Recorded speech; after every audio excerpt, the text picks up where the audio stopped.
For our scriptures today ay samahan niyo ako sa umagang ito. Isang verse lang to sum up yung ating pag-uusapan. Well, dito natin kukunin ang ating title sa Isaiah chapter 43 verse 2. In ESV version, aking babasahin. Ang sabi dito, "When you pass through the waters, I'll be with you." Hallelujah. "And through the rivers, they shall not overwhelm you. When you walk through the fire, or walk through fire, you shall not be burned." Hallelujah.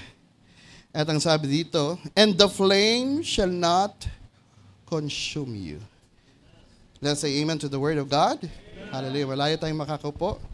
Hallelujah. Sa umagang ito. Isang pagbati sa bawat isa. Good morning, brothers and sisters. Hallelujah.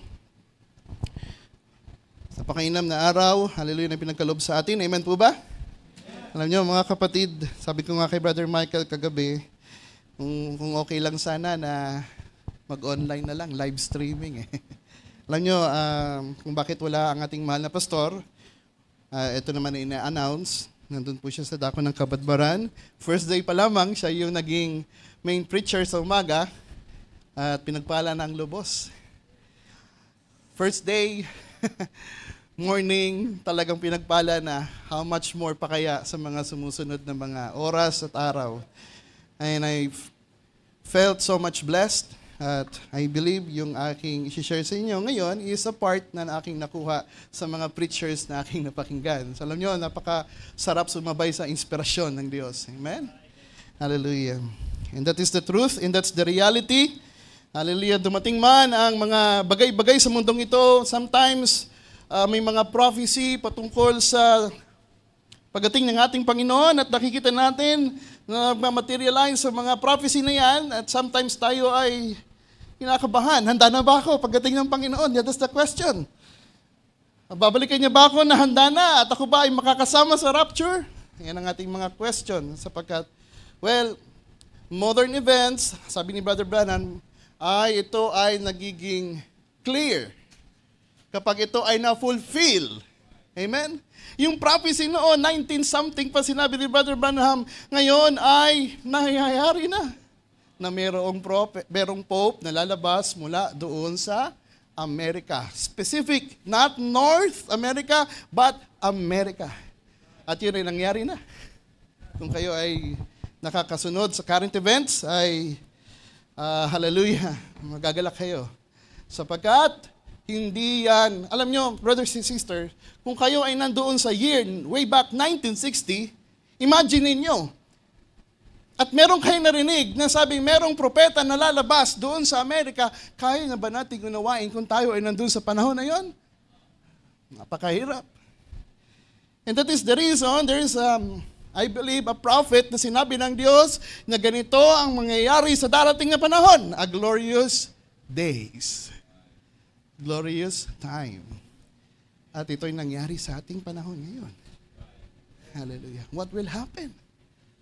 Ang sabi doon sa pangaral, tayo ngayon ay titipunin. Hallelujah. At magkakaroon ng isang kaisahan, gaya ng isang daliri na ito. At para hindi ito maghiwalay-hiwalay, sesementohan ito, sabi ni Brother Branham. At pag nangyari na yon, kapatid mo, brothers and sisters, pag dumating ang squeezing time, ang trials, ang hirap, hallelujah, nating mararanasan. Hallelujah. Ang unang-unang ang dadami sa iyo, ang mga kapatid mo sa Panginoon. At darating ang panahon na ipagbabawal na ang pangangaral ng salita. Ngunit tayo ay meron na napakinggan noon pa man. Hallelujah. Ito ay na-prophecy na. And that is the reason, I believe, kung meron na pahayagan noon, at kung kayo ay sumampalataya doon sa napahayag noon, well, napakahirap sampalatayanan ng propesiya. Sometimes, sabi ni Jesus, para kayo maniwala, sabi niya, I believe in John chapter 14, kailangan ma-fulfill ang prophecy so that you can believe. And that is the big problem, no?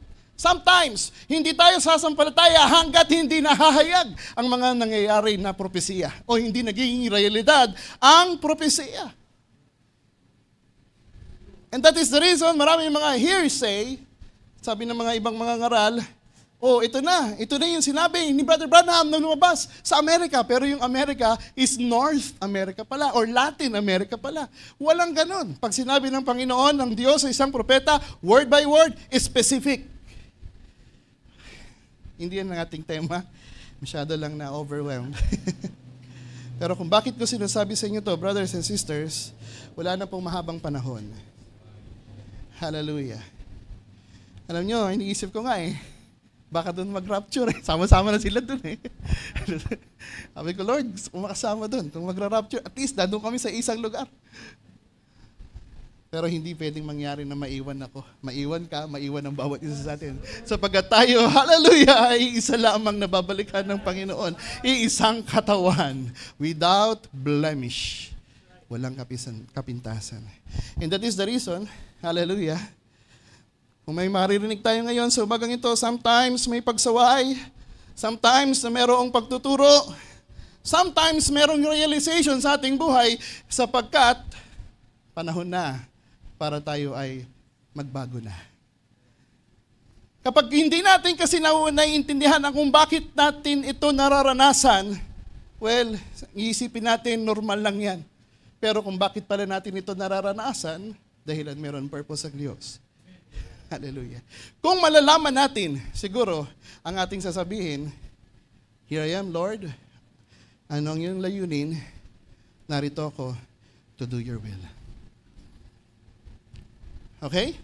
So I want you to take note yung mga nuggets na yan.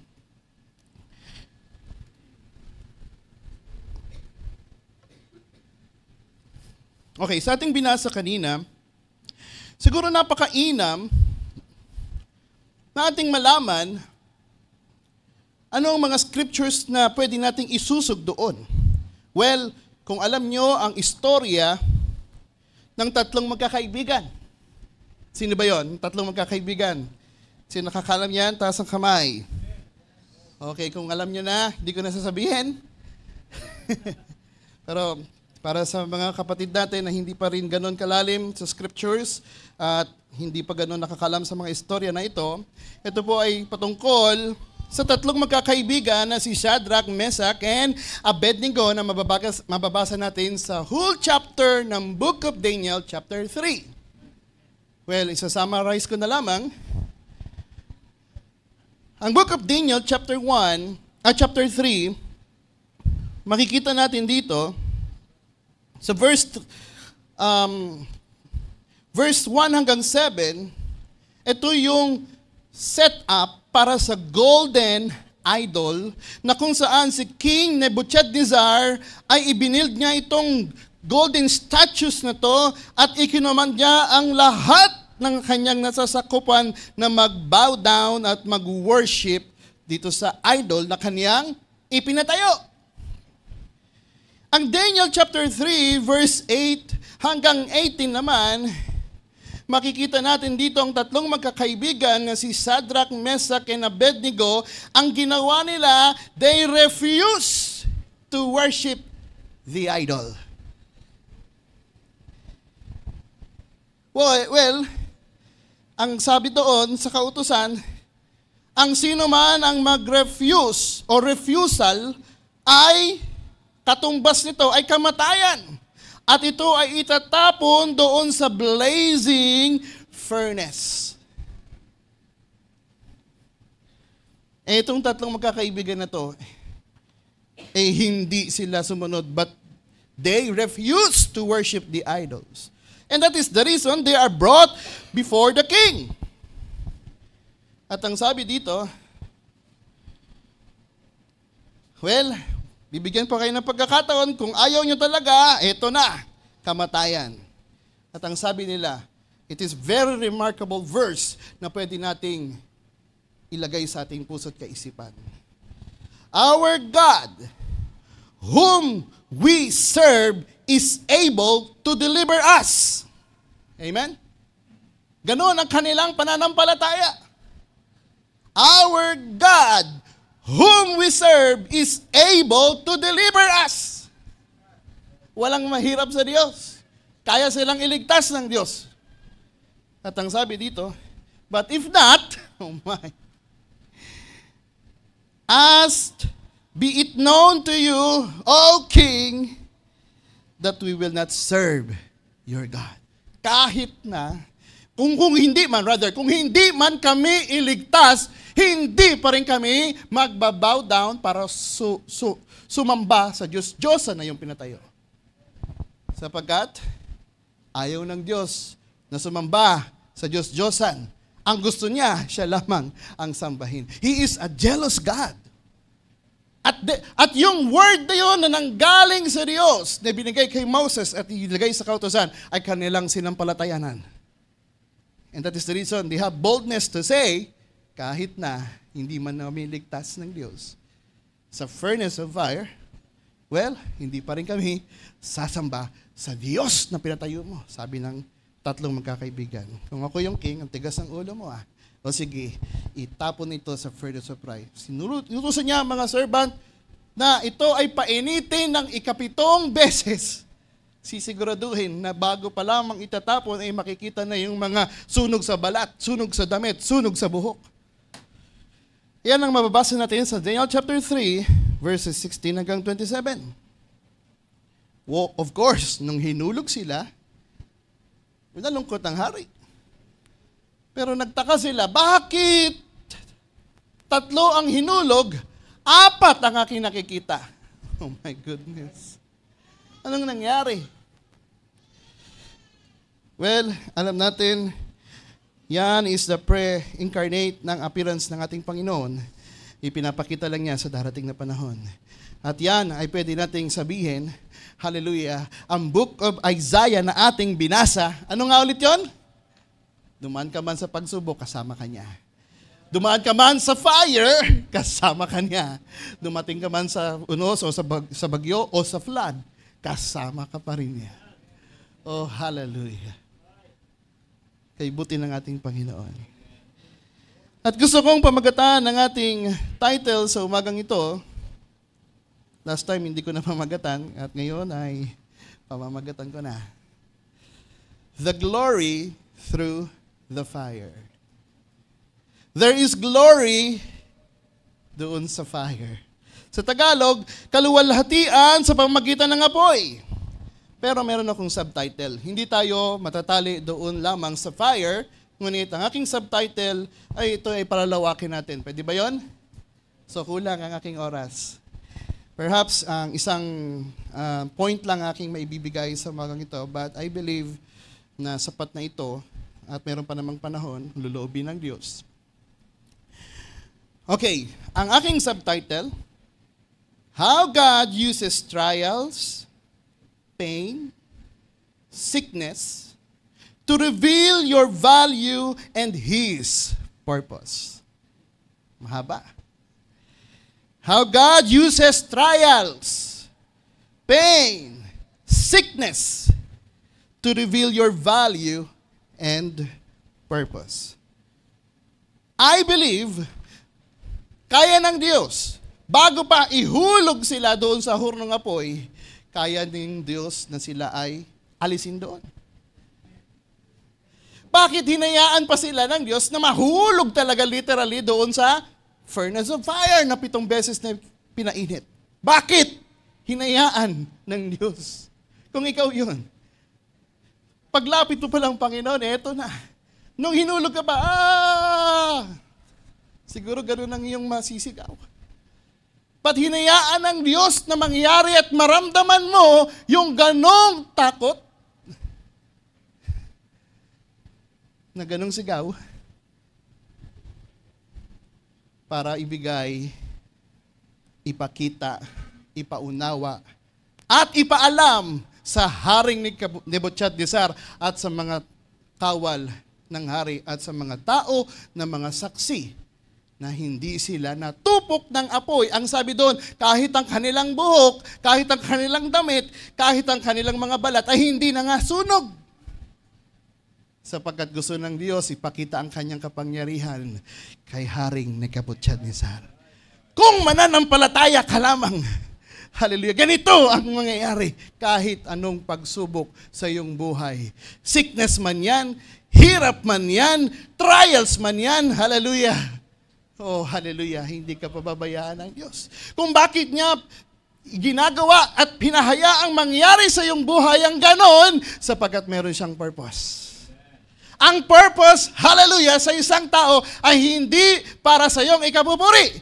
Ang purpose ay para mauwi sa Diyos. And that is the reason nung nakita ni Nebuchadnezzar, buhay ang iyong Diyos, sapagkat kayo ay ligtas. Isang scriptures pa lang yan, napakaraming naking nihanda. I hope na ito ay ating masundan. Praise God. Hallelujah.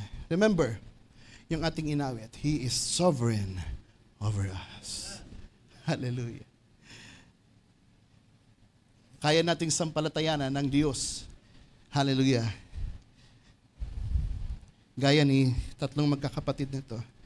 Hindi man magandang nangyayari sa aking buhay, and yet, hindi ko i-give up ang pananampalataya sa iyo, O Diyos. Pananampalataya sa iyong mga salita. Susunod pa rin ako. Mahirapan man ako. Hindi man ako iligtas ng Diyos.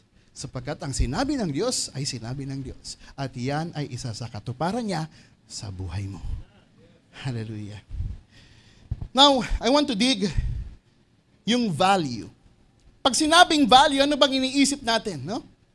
Ang value kasi, ang alam ko, ito ay isang very important na bagay. Sa harapan ng Panginoon, you are valuable, brothers and sisters. Kung ikaw ay titingin sa iyong sarili, sa ngayon, iisipin mo, hindi ako worth it. But you are valuable sa harapan ng Diyos. Sa kamay ng Diyos. Hallelujah. At ang sabi ng Book of Psalms, chapter 139, verses 13 hanggang 14, ang sabi dito, for you formed my inward parts. Bago ka pa, hallelujah, isilang sa mundong ito, pinorm ka na pala ng Diyos. You covered me in my mother's womb. I will praise you. For I am fearfully and wonderfully made. Marvelous are your works, and that my soul knows very well. Can you imagine that God, hallelujah, is doing or creating you fearfully? Maselang bagay, wonderfully made. Kung hindi ka valuable sa Kanya, well, basta-basta na lang yan. Pero because you are valuable, ganon in-emphasize ng Book of Psalms 139 kung paano Kanya iningatang lubos. Doon pa lang sa sinapupunan ng iyong ina. Hallelujah. You are valuable. Sabi mo sa katabi mo, you are valuable. Kailangan niyong marinig yan. Kung tayo sa ating sarili, parang hindi. Pero hayaan mo ang iyong kapatid sa Panginoon na magsabi, you are valuable. Ang Matthew chapter 11, another verse nating pwedeng gawing supporting verse. Chapter 10, verse 29 hanggang 31. Sabi dito, are not two sparrows sold for a copper coin? And not one of them falls to the ground apart from your Father's will. From your Father's will. But the very hairs of your head are all numbered. Can you imagine? Because you are fearfully made, kahit ang buhok mo, brothers and sisters, ay bilang niya. Ganong kakahalaga sa Diyos. Do not fear, therefore. You are more value than many sparrows. You are more than value sa mga ibon sa himpapawid. Ganon kanya pinahalaga. You are worth, valuable sa kanyang harapan. Hallelujah. Alam mo, may mga pangangaral si Brother Branham at ang mga quotation niya ay napakaganda tingnan. Sabi niya dito, sa quotation niya sa sermon niya na The Masterpiece, July 5, 1964, paragraph 62, ang sabi dito, you are God's masterpiece. He's shaping you through the trials to reflect Christ. Hallelujah. You are God's masterpiece. Ikaw ay masterpiece ng Diyos. Idea ng Diyos, pinahalaga ng Diyos, at ikaw yung napakainam na kaniyang nilikha. At ang sabi dito, He's helping you through trials. Para saan ang trials na mararanasan ng isang kapatid natin sa Panginoon? Brothers and sisters, para mahayag ang value mo. Well, madali naman yan ihalin tulad sa ginto. Alam niyo, brothers and sisters, kapag nahukay ang ginto, hindi pa ganun ka-valuable yan. Bakit? Sapagkat, akala natin mabigat na yung ginto, ibig sabihin, mahal ito. Pero kailangan yan idarang sa apoy. Bakit? Bakit kailangan idarang sa apoy? Para ang mga ibang metal, mga ibang elements na naka-attach dyan sa ginto na yan ay matunaw sa pamamagitan ng apoy. Bakit? Para lumitaw lamang ang ginto. The more na idinadarang ka sa apoy, the more na dinadarang ka sa trial, the more na dinadarang ka sa pressure ng buhay na ito, ang iyong buhay ay magniningning lamang. Well, kapag meron tayong kapatid sa Panginoon, hindi pala kapatid. Pag meron kayong nakita, matagal na sa gawain, pagdating ng ilang panahon na wala sa gawain at hindi na nakabalik. Well, hindi tayo nagtutuldok, pero ang word na hindi na nakabalik, ay hindi talaga totoong ginto yun. Tama ba? Sapagkat ang sabi ng scriptures, the more kang idinadarang sa trials, the more kang dinadarang sa pressure, the more na dinadarang ka sa init, ang iyong magiging buhay ay lalong magliliwanag, magniningning, magre-refine. Hallelujah. Ihahayag lamang ng Diyos kung ano ka sa Kanya bago pa itatag ang sanglibutang ito. You are valuable. Kailangan niyang gawin ito para linisin ka. Well, ang pananampalataya ay gayon din. Hinantulad, hallelujah, sa pagdarang sa apoy. Well, ang pananampalataya ay binigay niya sa bawat isa sa atin. Di ba? Ang Romans chapter 12. He is the author and the finisher of our faith. Sino ang author? Nagpaumpisa? At sino rin magwawakas ng ating pananampalataya? Ang ating Panginoon. Pero kailangan niyang subukin ang mga yan. Hallelujah. Sapagkat susubukin yan kung totoo gaya ng tatlong magkakaibigan na ito. Tama ba? Well, ang sabi nila, of course, ang Diyos, kaya kaming ligtas. Pero kung hindi niya kami ligtas, hindi pa rin kami sasaway sa mga salita ng Diyos. But still, we will obey. Ang pressure sa buhay, hindi yan para mag-bow down ka sa Diyos-Diyosan. O gumib up ka, sumuko ka. Ang pressure sa buhay para palitawin lang, hallelujah, ang iyong value. Hallelujah. Sabi niya sa isa pang quotation, sabi ni Brother Branham, Redemption by Power, 1954, you are worth more to God than the world. And that is the reason He gave His only Son for you. Yun pala. You are more worth or valuable sa Kanya kahit ang Kanyang anak, hallelujah, ibinigay niya alang-alang para sa iyo. Hindi niya ibibigay ang lahat ng yan, ang pinakamamahal niya kung hindi ka importante sa Kanya. Well, nandito pa lang tayo sa value. At nakalagay doon sa ating subtitle, hallelujah, sapagkat meron tayong purpose. Hindi ka lang naman ginto, basta-basta. Meron kang gagampanan. Kung bakit ka pinaningning ng ating Panginoon sa darang sa apoy, sa pamagitan darang ng apoy, sapagkat ang ginto, kailangan purong ginto.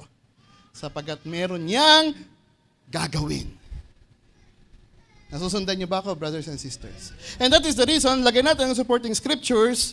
Ang sabi dito sa Ephesians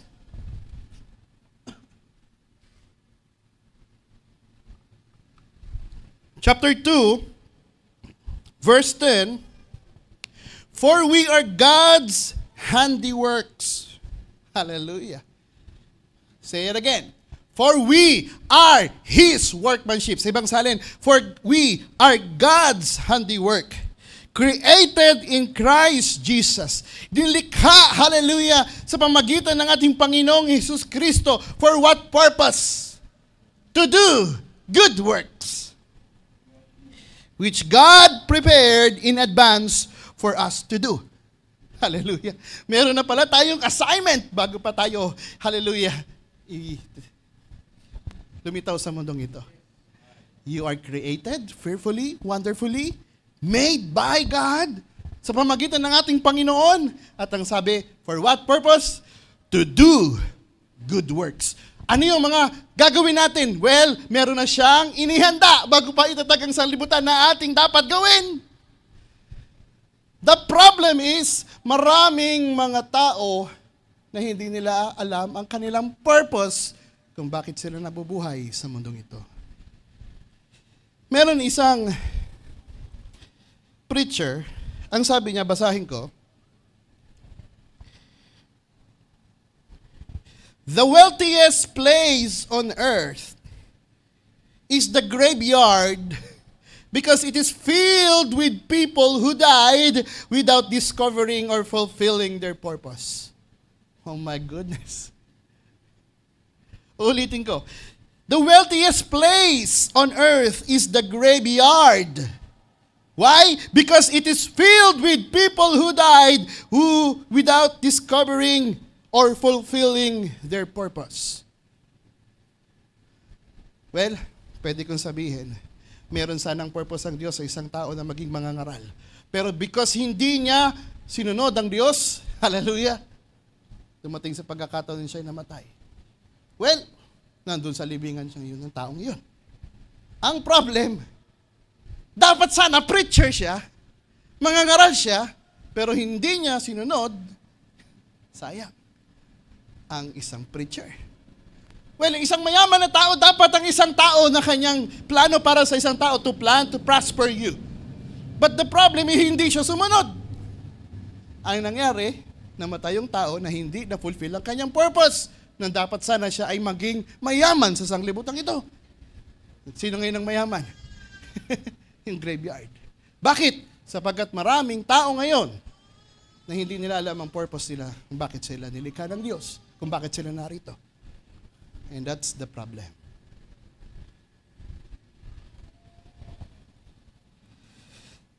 Sabi niyang isang mangaral nito, purpose is the reason for which you were created. Without it, this is meaningless. Purpose is not about what you do, but why you do it. Hindi ito yung sarili mong gustong gawin, kundi bakit mo kailangan gawin ito sapagkat meron layunin ng Diyos para sa iyo. Hindi mo gusto yan, kundi kagustuhan niya ng Diyos yan. In fact, hindi naman ikaw ang naglikha sa iyong sarili.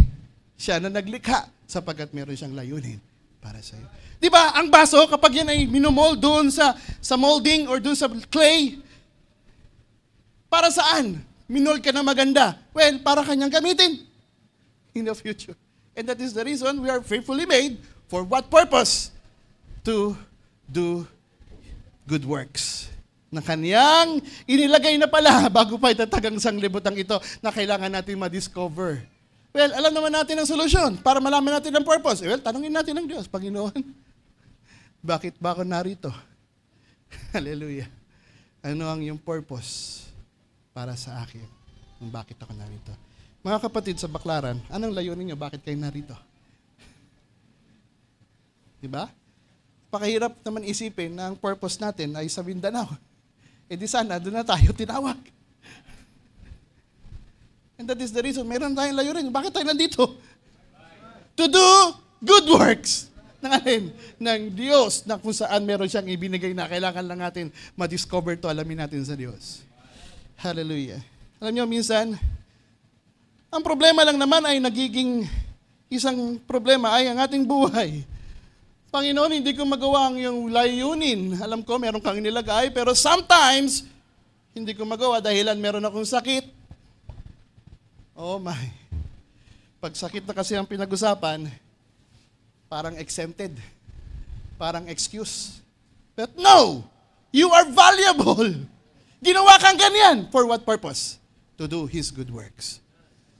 To give Him glory.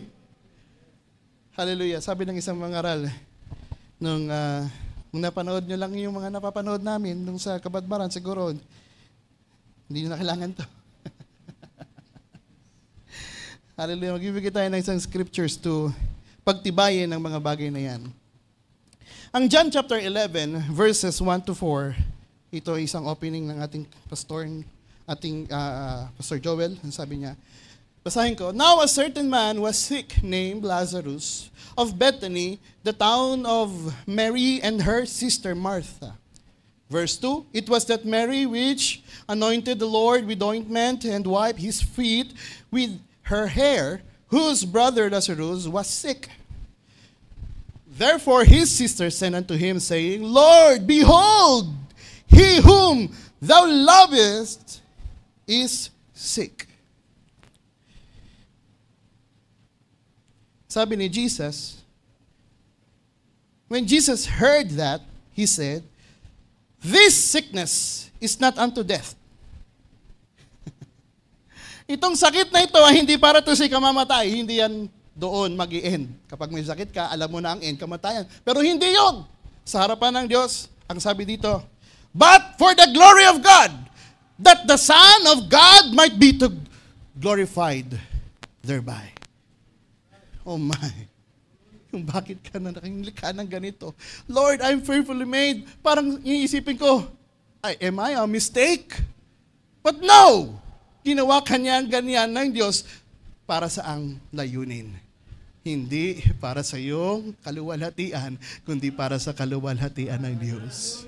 Sapagkat kaya niyang palitawin kung maiintindihan natin to, brothers and sisters. Kung ating maiintindihan ang ating pinatatalakay noon pa man. Oh, hallelujah. Deny yourself. That is the one na kailangan natin gawin upang tayo ay makapagbigay ng kaluwalhatian sa Diyos at sumampalataya sa Kanya. Sapagkat kung ikay wala na, hallelujah, sa iyong sariling lakas, well, ang aasahan mo na lang ang Diyos. Kapag ang Diyos ang inasahan mo, ang Diyos ang makakagawa sa iyo, ang Diyos ang maluluwalhati sa buhay mo. Walang kapurihan ang lakas ng laman at ng talino ng tao, kundi ang lahat ay mauwi sa Diyos. Oh my goodness, kung nalalaman nyo lang ang mga ito. Pero wag nating hayaan na magkaroon tayo ng sakit para gawin ang kalooban niya. Oh, hallelujah. Merong taong nakatalaga para dyan for the glory of God. Pero tayo, hallelujah, na nakaalam. Well, gusto ko magbigay ng isang example. At ito'y magandang ating lirip-liripin, isip-isipin, no? Kasi pagkat habang ito'y aking binulay, naku po, Lord, ayoko matulog kay Apostol Pablo. Kung alam niyo lamang kung ano si Apostol Pablo. Well, si Apostol Pablo lamang ay dalubhasa sa lahat ng mga kautusan. He very well knows sa scriptures. Alam niya ang Genesis to Revelation, let us say. Hallelujah. Kung alam natin yon, ang sabi ng Panginoon sa kanya, nabasahin natin ang 2 Corinthians chapter 12, verses 7 and 8. Sabi dito, 2 Corinthians chapter 12, verse 7 hanggang 9, rather. "Unless I should be exalted above measure through the abundance of the revelation." Oh my. "There was given to me a thorn in the flesh." Binigyan siya ng thorn. Hallelujah, tinik sa laman. For what purpose? The messenger of Satan to buffet me. Pahirapan siya ni Satanas, lest I should be exalted above measure. Baka kasi ako ay mag-exalt above measure. Bakit? Sa dami niyan, kapahayagan na nakuha mula sa Diyos. "For these things I besought the Lord thrice, that it might depart from me."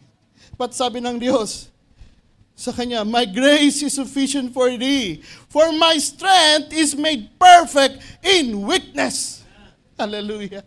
Kailan ang kanyang, sabihin natin na kanyang lakas ay iyong masusumpungan kapag ikaw ay mahina. Hindi literal na physical na mahina ka, kundi ibig sabihin, hindi mo binibigang puwang ang iyong sarili. Alam ko to, matagal na ako. And that is the reason, malakas ako. No. Minsan, kailangan mong maging katulad ni Apostol Pablo. Hallelujah. Literally, alam natin ang thorn in the flesh, nangyari sa kanya para hindi siya magmalaki. Babasahin natin ang susunod na verses. Ang verse 9, ang sabi niya, "And he said unto me, My grace is sufficient for thee, for my strength is made perfect in weakness. Most gladly, therefore, I would rather glory in my infirmities, that the power of Christ may rest upon me." Hallelujah. Kung ating bibigyan ito ng pansin, una sinabi niya sa isang praise, "There was given to me a thorn of flesh, lest I should be exalted above measure." Nakita natin kung bakit binigyan ng Diyos siya ng thorn of the flesh, baka kasi siya mag-exalt. Magmataas, magmupuri sa kanyang sarili. Tapos ang sabi sa second praise nating binasa, "My grace is sufficient for thee, for my strength is made perfect in weakness." Hallelujah. Kung ating naiintindihan ng ating binasa, struggle si Apostol Pablo sapagkat mayroon siyang sakit. And that is the reason, lagi siyang nagpapakumbaba sa Diyos upang siya ay bigyan, hallelujah, ng grace and power ng Diyos at mahayag sa Kanya. Gusto niyo makuha ang kapangyarihan? O gusto niyo magkaroon ng thorn in the flesh? Minulay-bulay ko to.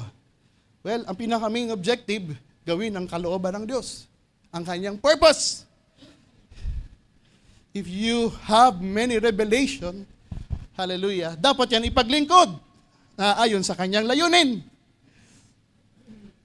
Hindi magmataas. Sabi kasi ng Bible, pag marami ka ng alam, nagiging hambog, nagiging mataas. Pero hindi dapat gayon. Dapat laging maging mababa sa Diyos at humingi sa Kanya ng lakas sapagkat hindi dapat manaig ang iyong lakas, kundi dapat, hallelujah, ang lakas ng Panginoon ang magbigay sa atin. Hallelujah. Naunawaan ba natin ang sinabi ni Apostol Pablo dito? Kaya sabi niya, hallelujah, o kung gayon pala, most gladly therefore will I rather glory in my infirmities. Naintindihan niya.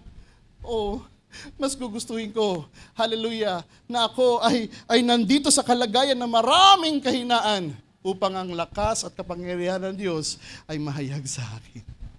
Ganun siya nagpapakumbaba. Remember, ang kagustuhan ng Diyos, bumaba ka at siya ay mataas. Gaya na sinabi ni John the Baptist, I must decrease and He must increase. Yung decrease, pwedeng gawin ng Diyos sa anumang paraan. Pag hindi ka natuto, baka bigyan ka ng thorn in the flesh. Pag ang isang mananampalataya ay matagal na at medyo mayabang-yabang na, diba? Baka bigyan ka ng sakit ng Diyos para hindi ka magmapuri at patuloy kang umasa sa Diyos kung ang lakas ng Diyos ay matamu mo. Pwede mo naman maranasan ang lakas ng Diyos na hindi ka nagkakasakit kung hindi ka magmamataas sa iyong sarili. Kung mananatili ang iyong sinasabi sa iyong sarili, Lord, I am nothing without you. Meron kasi ako napapakinggan. Pag ako napakinggan mo mga aral, iiyak ka. Oh, come on. Mayabang, Mas lalo ka mabibless pag ako napakinggan mo. Oh, come on. It's not my might, nor by power. It is by the Spirit. That's nagsasalita sa iyo. Thus saith the Lord. Oh, hallelujah. Pag nakita niyo yung ganyang mananampalataya, lumayo ka dyan. Nakakahawa ang ganyang espiritu. Sabi ni Apostol Pablo yan, matakot kayo sa mga pumapatay sa mga kaluluwa. Huwag sa mga tao na pumapatay sa pisikal. Dahil sa kanyang mga aral, marahil baka kayo ay malihis. Oh my. Again, another scriptures nating pinakita kung bakit inaalaw ang mga ganyan, for what purpose? To do His will, at para mahayag ang kaluwalhatian niya sa Kanya. Another thing na example na ating pwedeng pag-usapan ay sometimes na aking binulay-bulay ito, akala ko, ito'y kabutihan lang ng mga kaibigan. Alam natin ang istorya ng paralyzed man at meron siyang mga kaibigan na mga mabubuti. Ito po ay makikita natin sa Luke chapter 5, verse 17 hanggang 26. Well, alam natin ang story nito. Ang Panginoon Sa verse 17, siya ay nagtuturo. Pero there are multiple crowds. Nandun ang mga Pharisees, nandun ang mga teachers of the law na nakikinig sa kanya.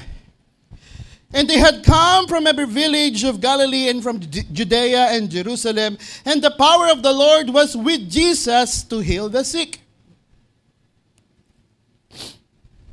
Some men came carrying a paralyzed man on a mat and tried to take him into the house to lay him before Jesus. They couldn't find a way to do this because of the crowds. Napakadaming tao, hindi nila kayang ipasok ang kanilang kaibigan sa harap ng ating Panginoon. Ang ginawa nila, they went up on the roof and lowered him on his mat through the tiles into the middle of the crowd. Well, tinuklap nila ang tiles kasi dati hindi yung yero, kundi yung parang bato. Tinuklap nila yon, hinulog nila ngayon yung kanilang kaibigan sa harapan ng ating Panginoon. At ang sabi dito, when Jesus saw their faith, verse 20,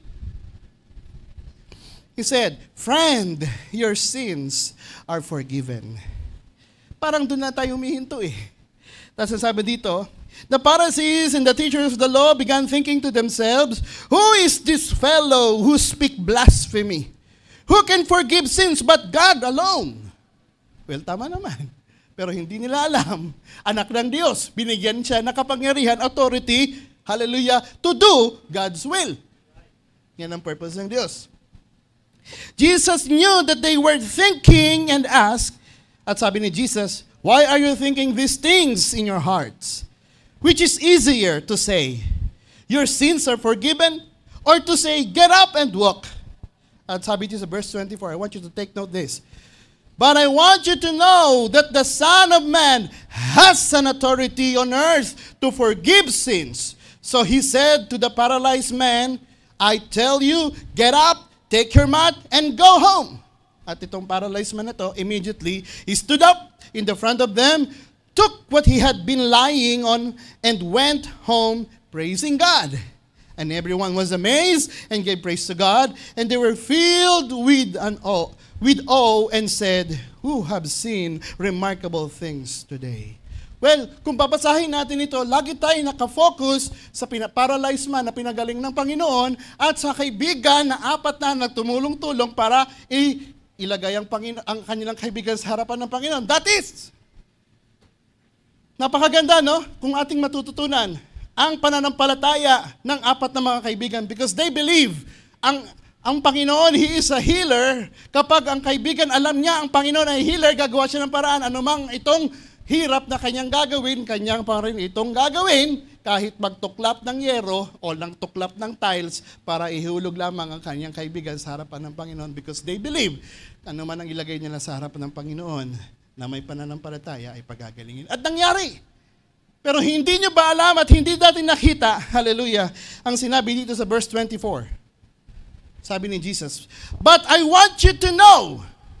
Sabi ni Jesus, gusto kong malaman ninyo. He's telling doon sa mga Pharisees, teachers of the law, sa mga tao doon na nakakinig sa kanya, this is a mixed multitude, that the Son of Man has an authority on earth to forgive sin. So he said to the paralyzed man, "I tell you, get up and take your mat and go home." At hindi lamang magpagaling, kundi, hallelujah, meron siyang authority na magpatawad ng kasalanan.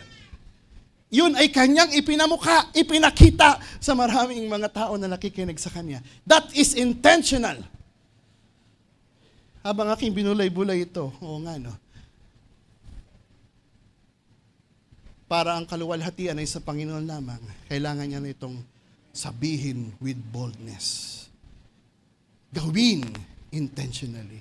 And I remember, nung aking ito pinag-aaralan, ang Romans chapter 9, verse 17, referring to Pharaoh, ang sabi dito ng Diyos, "I raised you for this very purpose." Alam natin to, yung mga Israelites nung inilabas sila sa Egypt, sabi dito, "I raised you to this very purpose that I might display my power in you, that in my name might be proclaimed in all the earth."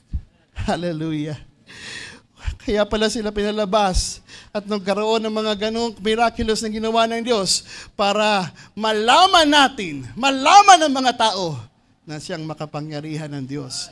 Gusto niyang i-display ang kanyang kapangyarihan, but kailangan niya ng kanyang mga nilikha. Hallelujah.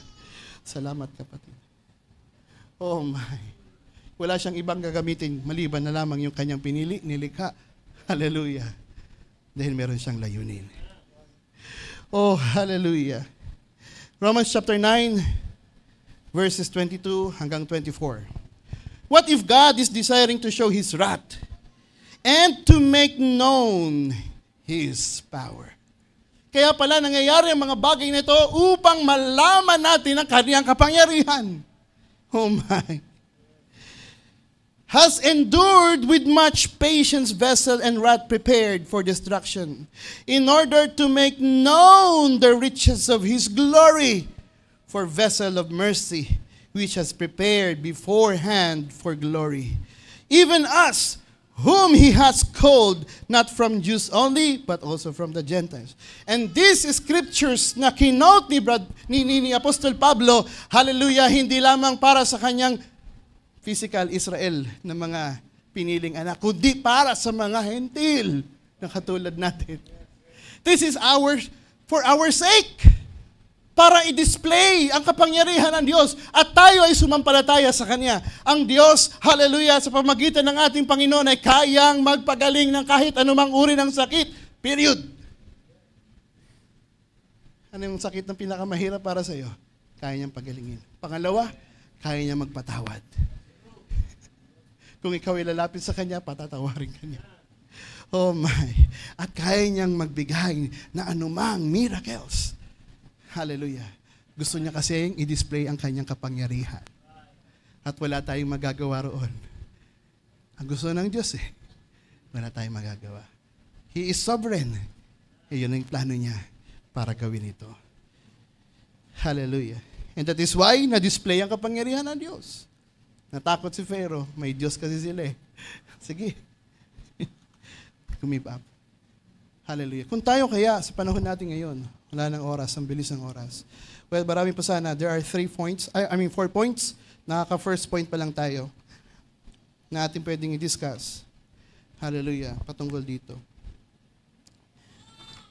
Na gusto ng Diyos na ito'y may display sa bawat isa sa atin.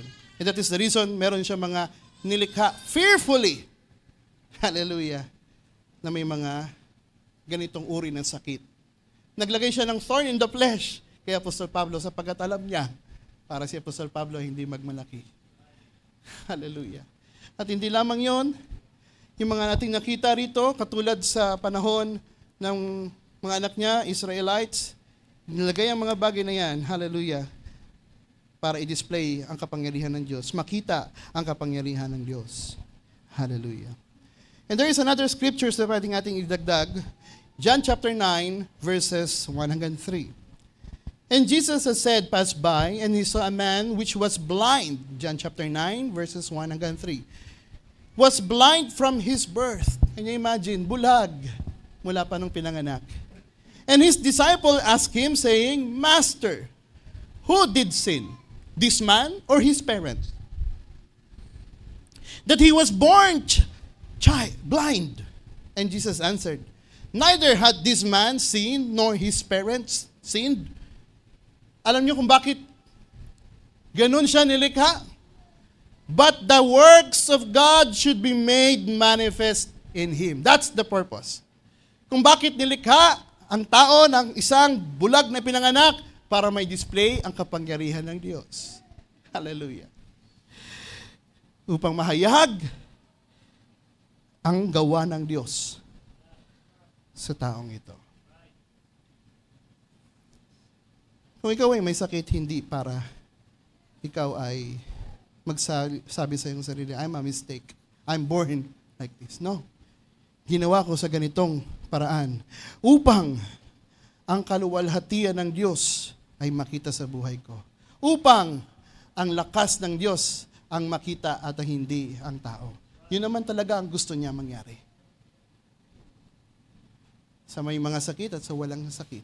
Gusto niya makita ang kapangyarihan niya sa iyo. Hallelujah. At gusto kong i-share sa inyo ang isang, sabihin kong, great evangelist, sapagkat isa siyang mananampalataya. He is not an end-time message believer, but he is, sabihin natin,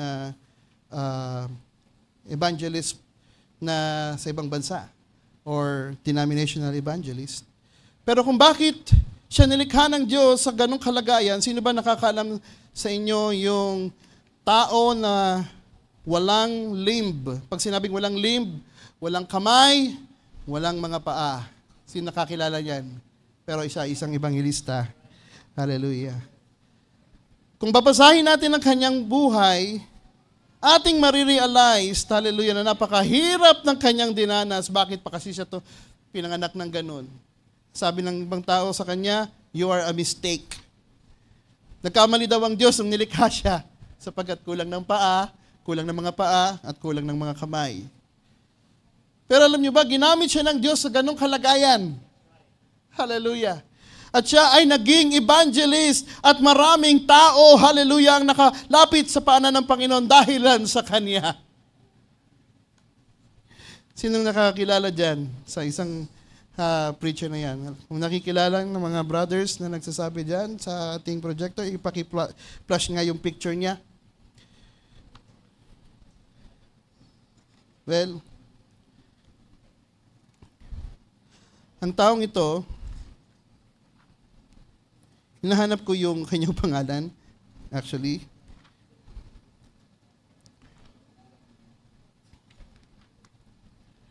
Well, that's my assignment. Ito na pala. Okay. Kung kaya niyong hanapin, brothers and sisters, si Nick Vujicic. V as in victory, U-J-I-C-I-C. Si Nick Vujicic. Nick, V-U-G-I-C-I-C. Basahin ko ang kanyang story. Nick Vujicic was born without arms and legs, a condition called tetraamelia syndrome. From the very start, he faced immense challenges. Of course, ano yung mga challenges na yun? Bullying, loneliness, and even thoughts of giving up on life. But in the midst of his pain and struggle, Nick found a deep purpose in God. Instead of allowing his disabilities to define him,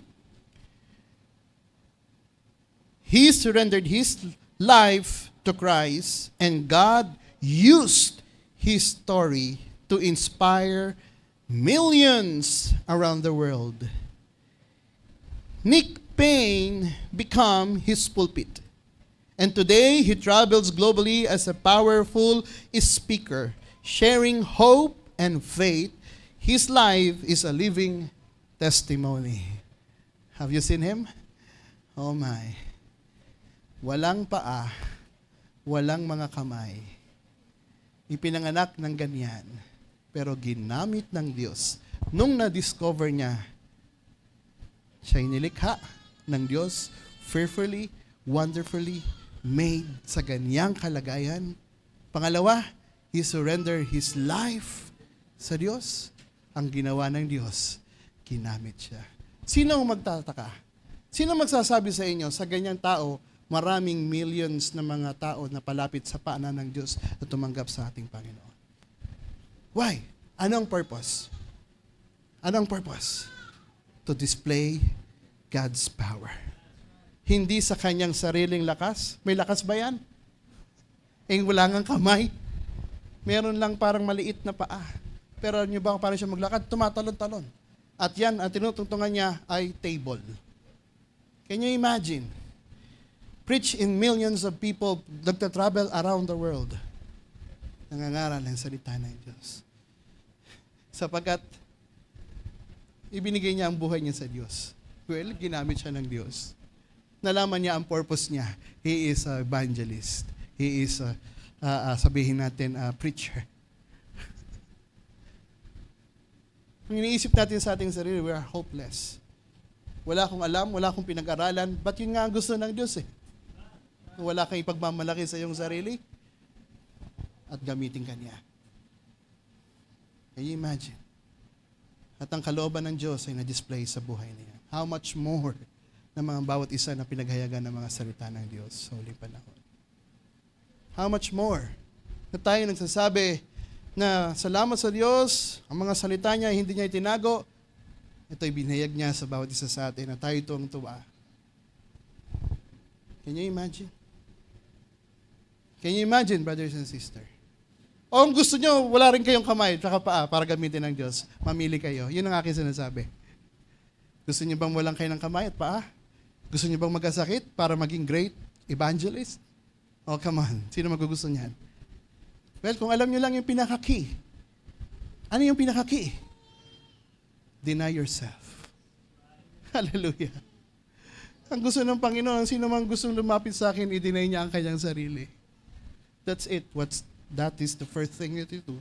At sumampalataya ka sa Kanya na kaya Kanyang gawin. Because you are valuable. Hallelujah. Idadarang Kanya sa mga bullying, sa mga sabihin natin na mga hirap at trials sa buhay. To the point na iisipin mo na, I'm giving up, Lord. Pagod na ako. Pero ginagawa lang pala yan para ma-display ang value mo at magampanan mo ang kalooban ng Diyos. I have no time. There are 3 points na utang ko sa inyo. Pag-aaralan natin yan sa mga susunod na panahon. Wala na pong oras. Tayo po ay tumayo. Hallelujah. Panalangin natin sa ating Diyos na sa ating panahon ay may mga panahon na ating mai-discuss ang mga aral na ito. Hallelujah. Let's sing a song ang kinanta natin kanina, Sovereign Over Us.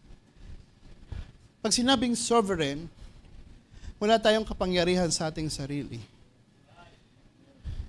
Ano man ang nangyayari sa ating mga buhay ngayon, hallelujah, ang Romans chapter 8, verse 28, hallelujah, all things work together for good. Kung ano man ang nararanasan mo, Lord, mahirap. Sabihin ng Panginoon sa iyo ang verse nito, all things work together for good. At hindi po nagtatapos doon. To those who are called according to His purpose. Sapagkat may purpose siya para sa iyo. Kung alam mo ang layunin ng Diyos para sa iyo, naghihidmanas ka ng hirap, may sakit ka, well, madidisplay lamang ang kaluwalhatian ng Diyos. Sapagkat ang purpose ng Diyos ay ikaw ay gamitin niya para sa kaluwalhatian niya. And this song, Sovereign Over Us, yan ang whole na ating, sabihin natin topic na ating pag-aaralan. Glory through fire. How God uses trials, pain, sickness to reveal your value and His purpose. Amen. Hallelujah. Hallelujah, hallelujah. Oh, to God be all the glory, all the honor and power and thanksgiving, oh God. Salamat, Lord, hallelujah, sa pagbubukas mo ng mga salitang ito, Lord. Let us pray, hallelujah. Father, we thank you, hallelujah, sa umagang ito, Lord, hallelujah. Marami sa amin ay nasa furnace of fire. But thank you, Lord God, hallelujah, for reminding us that we are not abandoned. Hallelujah. Hallelujah, that you are there in the fire. Hallelujah, nakasama namin. Hallelujah, accompanied us. Hallelujah, sa ganitong trial, sa ganitong hirap, sa ganitong pressure, sa ganitong init, sa ganitong furnace naming nararanasan sa aming buhay. Lord, hallelujah. Kung sino man ang sa amin, Panginoon, ay nag-i-struggle, hallelujah. We praying, Lord, comfort them with your words today, Lord. Hallelujah, Lord. Kung sino man ang mga sinusubok ang aming pananampalataya, Lord, hindi namin nasain na ito'y mawala, Panginoon, ang pananampalatayang ito, Lord. But we are praying, Lord, palakasin mo ang aming pananampalataya. Hallelujah. Patuloy mong paringasin ang pananampalataya na ito na gaya ng ginto habang iyong dinadarang sa trials, Lord. because we know you are working for our good. At ito ang iyong nais sa bawat isa sa amin, palitawin kung ano ang aming value sa iyong harapan, Lord. Lord, habang kami naghihintay sa iyong pagbabalik, Lord, use us, Lord, mightily habang may panahon pa. O tulungan kami, Panginoon, ng bigyan ng kapayapaan sa aming puso't kaisipan. Hallelujah, ang aming nararanasan sa aming buhay ay kontrolado ng Diyos. Alam ng Diyos ang lahat. Hallelujah. For your glory will be manifested in time. At Lord, tulungan kami, Panginoon. Hallelujah. Ang panahon ng magsaysay, ang kaluwalhatian mo'y mahayag. Just we are surrendering all once again our lives to you, Lord. Oh, hallelujah, Panginoon, alam mo ang aming pangangailangan. Oh, revealed your, hallelujah, your intent, your life sa aming mga buhay. Gaya ng sinabi ni Apostol Pablo, na hindi kami nabubuhay sa aming sarili, kundi, Panginoon, kami ay nabubuhay sa pananampalataya sa Panginoon na nasa amin, Panginoon, Lord. Oh, Panginoon, hallelujah. Lord, salamat, Lord, hallelujah, sapagkat sa iyong katotohanan na iyong patuloy na pinagkaloob sa amin. Kaya mo mga trials na aming malalampasan, Panginoon, maging aming testimonies. Gaya ng aming nabasa kanina in Revelation chapter 12, hallelujah. Kung bakit nanaig ang mga mananampalataya sa darating na panahon. Hallelujah. There are 3 reasons, Lord. Una, hallelujah, by the blood of you, Lord Jesus Christ. Kami ay nanagumpay hindi sa aming lakas, kundi ito'y binigay sa amin. Hallelujah.